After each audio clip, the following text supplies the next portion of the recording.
কাল সন্ধ্যাবেলায় প্রচণ্ড বৃষ্টি হয়েছে। সকাল থেকেই তো মেঘ ভার ছিল, তোমাদেরকে দেখিয়েছি। তো এত বৃষ্টির পর আজকে আকাশে এখন ঝলমলে রোদ উঠেছে, কি সুন্দর লাগছে। গাছের পাতাগুলো সব ধুয়ে পরিষ্কার হয়ে গেছে, একদম সবুজ লাগছে। তো রান্না বান্না আমার হয়ে গেছে। তো আজকে মেয়ে আমাকে চা বানিয়ে দিয়েছে, কিন্তু দুঃখের বিষয় চায়ে চিনি দিয়ে দিয়েছে। অনেক দিন পর চায়ে চিনি খেলাম, তাই একটু কেমন টেস্টটা অন্যরকম লাগলো। যেটা খেতে খেতে অভ্যাস হয়ে যায় তা সেটাই ভালো লাগে, কিন্তু এখন চিনি দিয়ে চাটা খেতে কেমনই যেন একটা লাগে। তো রান্না বান্না আমার তো সকালে হয়ে গেছে। আজকে হাজব্যান্ড খেয়ে অফিসে বেরিয়ে গেছে, তাই গ্যাসটা একটু পরিষ্কার করে নিচ্ছি। তারপর আজকে চুলে একটু শ্যাম্পু করব, তেল লাগিয়েছি, তাই আজকে এদিকের কাজটা তাড়াতাড়ি সেরে নিচ্ছি। তো রান্না হয়ে যাওয়ার পর গ্যাসটা মুছে নিলে মনে হয় অনেক বড় কাজ হয়ে গেল। তারপর আমার কালকে কাজের মেয়েটা আসবে না, তাই জন্য বাসন টাসনগুলো ধুয়ে পরিষ্কার করে রেখে দিলাম।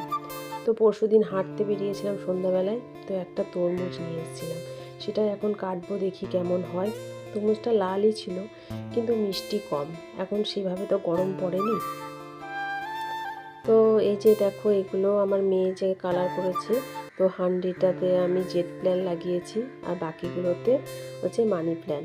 তো ভিডিওটা এখানেই রাখছি।